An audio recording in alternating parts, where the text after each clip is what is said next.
itu mungkin sudah nggak zaman lagi. Sekarang ini tiket murah hadiah gede. Artinya penyelenggara lomba itu rugi. Itu kan perlu biaya. Ya, jadi bukan non-profit, ada profit. Tapi profit itu tidak masuk kantong pribadi harusnya. Tapi untuk tidak bisa jual ke orang lain. Karena ada keterikatan di chip itu tadi. Misalnya, kalau Mas Denny yang beli transfer uang, terus ambil sendiri, tanpa terdata, tanpa tahu siapa beli berapa.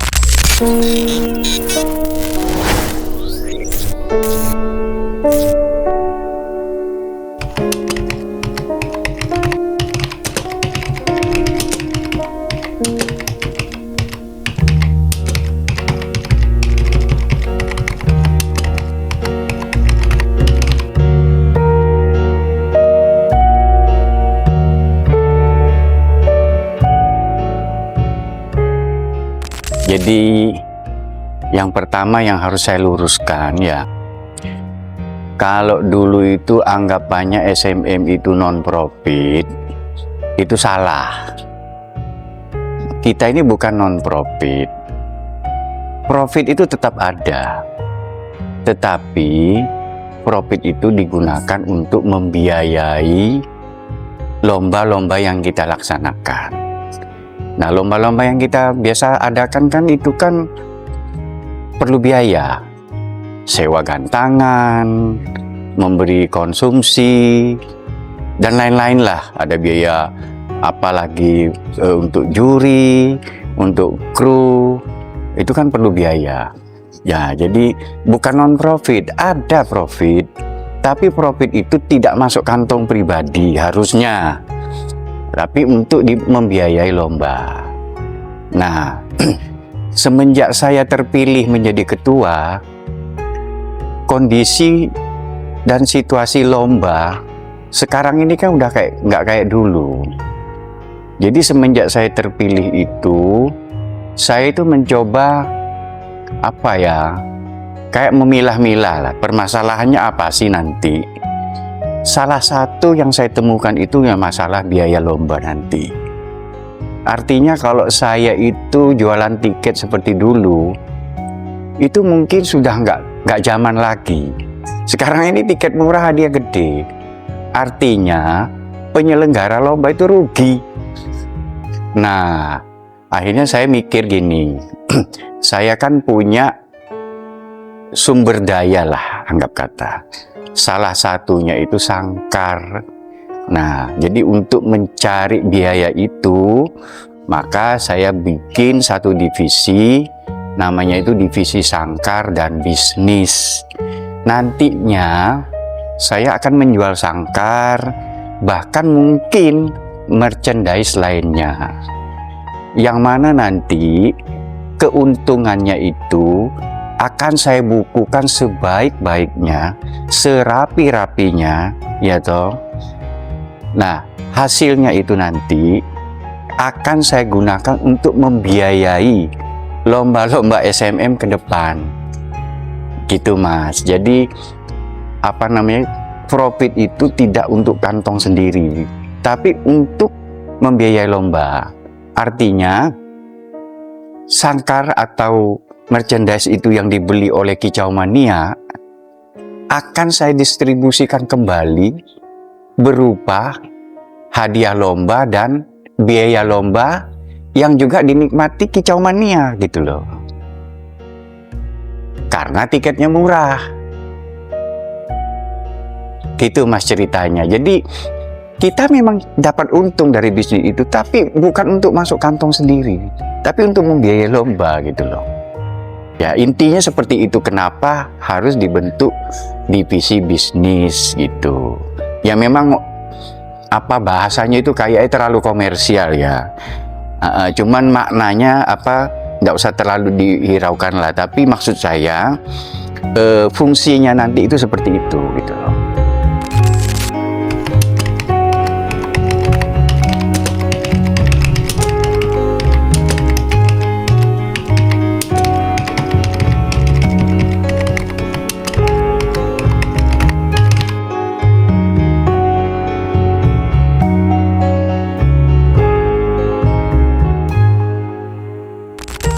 kalau mengenai keprestisiusan sangkar itu, saya pikir tidak akan berubah.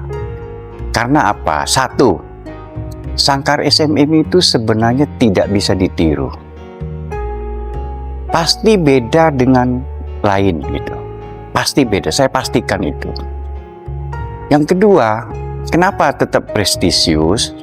Karena sangkar kita sekarang itu kita tata kelola penjualannya itu kita atur sedemikian rupa. Saya maunya itu memang semua orang, semua kicau mania itu bisa memiliki sangkar itu, tapi dengan kontrol dari kita. Kontrolnya itu kita kendalikan dari chip. Jadi misalnya kalau orang sudah beli, itu chip itu akan terpatri namanya dia dan ada nomor serinya. Artinya orang yang sudah beli sangkar kita, dia tidak bisa jual ke orang lain karena ada keterikatan di chip itu tadi. Misalnya kalau Mas Denny yang beli, itu nanti di dalam chip itu terdata namanya Mas Denny dan ada nomornya. Suatu saat Mas Denny wis nggak mau nih sangkar ini, jual kasih si A, si B misalnya, itu namanya nggak cocok, udah ini nama nggak bisa dirubah lagi. Gini Mas Den, saya mau ngasih perumpamaan arti prestisiusnya sangkar ini. Misalnya nih kita membeli, anggaplah misalnya mobil mewah, mobil Ferrari lah misalnya. Nah, biasanya mobil-mobil mewah seperti itu diproduksi dalam jumlah terbatas. Nah, biasanya kita bisa memesan ada nama pemiliknya, ada nama identitas, ada identitas pemiliknya yang terpatri di mobil itu. Nah, itu kan prestisius. Begitu juga sangkar SMM. Jadi ada chipnya di dalam itu, ada tertera nama pemiliknya. Itu prestisiusnya di situ, Mas. Jadi jangan salah sangka, ini justru lebih prestisius. Iya kan? Jadi ini wis nggak iso dipalsu, nggak iso di apa-apa, karena chip itu tertanam di dalamnya itu. Di bank data aja juga tercatat semua. Jadi saya tahu sangkar saya ini dibeli siapa saja, jumlahnya berapa, itu saya tahu. Jadi ini ya memang selain untuk untuk lebih prestisius saya juga untuk supaya pengadministrasian sangkar saya ini jelas gitu loh.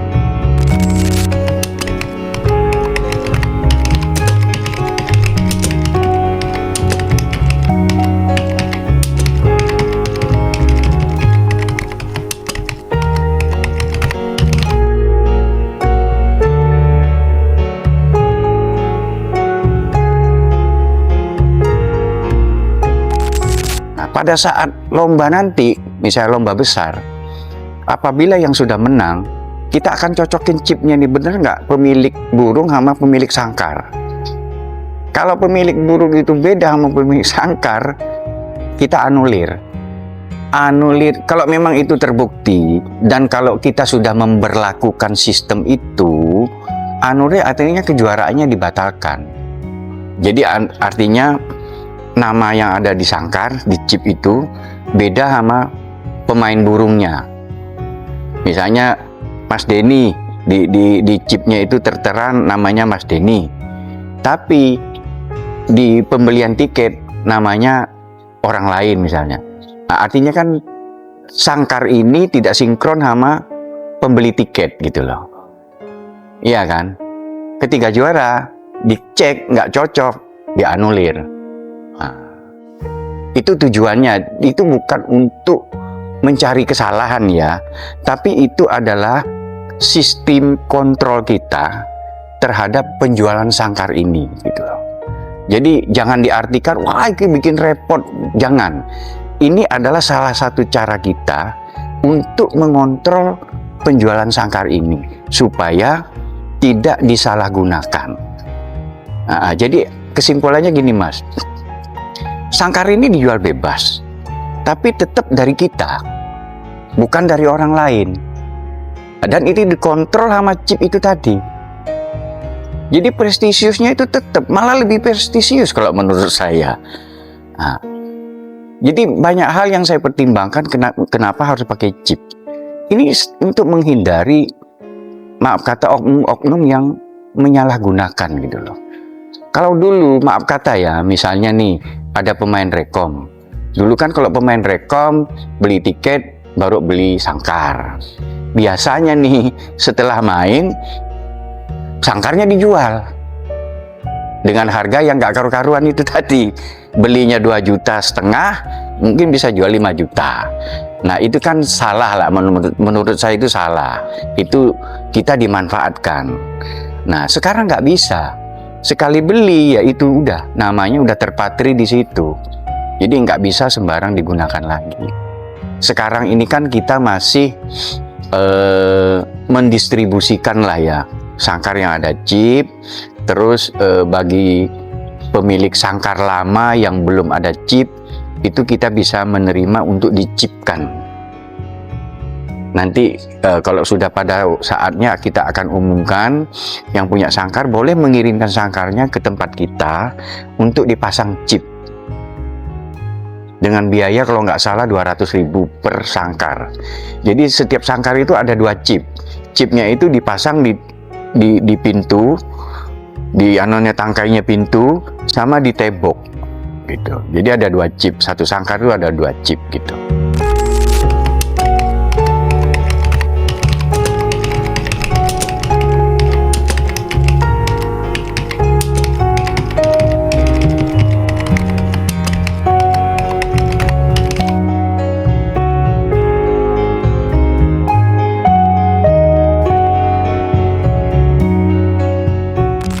Kalau prosedurnya tadi itu biasanya untuk sekarang ini kita itu menghubungi admin.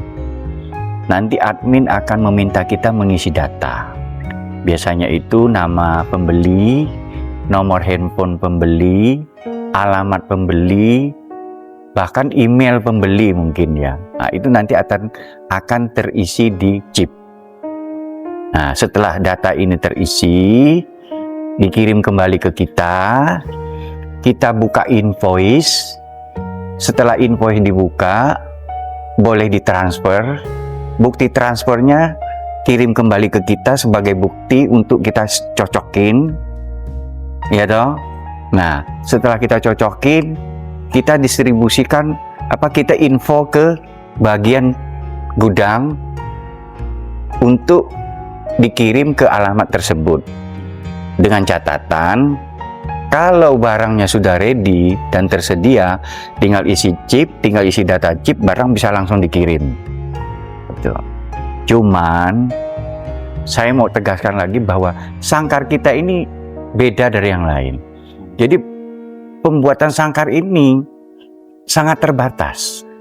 Jadi, 1 bulan itu hanya bisa mungkin sekitar 50 biji. Karena apa? Pengrajin yang kita pilih itu pengrajin khusus. Jadi harap dimaklumi kalau daftar antrinya panjang. Nah, itu masalahnya di situ. Artinya itu sangat-sangat eksklusif.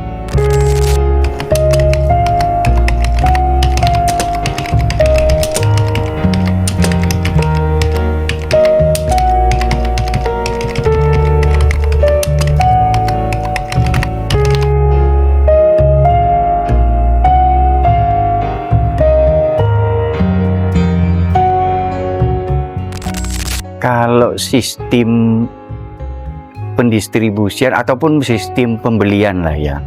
Jadi sekarang ini sistem pembeliannya pun kita 1 pintu. Artinya ada admin khusus untuk menerima pesanan sangkar maupun merchandise lainnya lah. Nah, khusus untuk pembelian sangkar saat ini, pendistribusiannya itu sebisa mungkin kita kirim, dan itu kita packing dalam bentuk kardus yang rapi gitu. Jadi kalau dulu misalnya Mas Denny beli, transfer uang, terus ambil sendiri tanpa terdata, tanpa tahu siapa beli berapa, Nah itu justru rawan disalahgunakan. Dan saya nggak mau. Nah sekarang pembeliannya terdata, pengirimannya juga kita servis dengan baik, dengan catatan mungkin ada ongkos kirim lah ya. Nah tapi kalau yang mau ngambil sendiri pun mungkin tidak ada masalah. Kalau yang rumahnya deket dengan gudang kita, monggo ambil sendiri, bisa. Gitu Mas. Jadi pembelian itu tetap melalui admin itu. Kalaupun ada orang pesan sama saya paling kasih tahu dia ini nomor adminnya, silakan pesan sendiri. Kita sudah tidak bisa menyalahgunakan wewenang lagi sekarang. Semua saya atur sedemikian rupa, sehingga untuk kontrol saya juga. Sehingga saya ini bisa amanah gitu loh Mas. Jadi nggak asal-asal gitu. Ya kan? Lo namanya orang dong. Kadang-kadang mungkin saya lihat uangnya banyak, saya tergiur kan bisa juga. Nah itu saya hindari. Sehingga saya ciptakan sistem yang begitu ketatnya. Sampai saya pun harus terkontrol gitu loh. Jadi itulah SMM sekarang. Jadi ya maaf kata lah, saya ini juga baru mulai. Kita juga pasti ada kurangnya, masih trial and error ya orang bilang. Jadi kalau ada salah, ada kurang atau ada apa, ya mohon dimaklumilah. Ini baru mulai, proyek baru gitu loh. Sistem baru, proyek baru. Jadi ya itu tadi, kita sambil belajar, sambil berbenah. Tapi niatan saya seperti itu tadi Mas.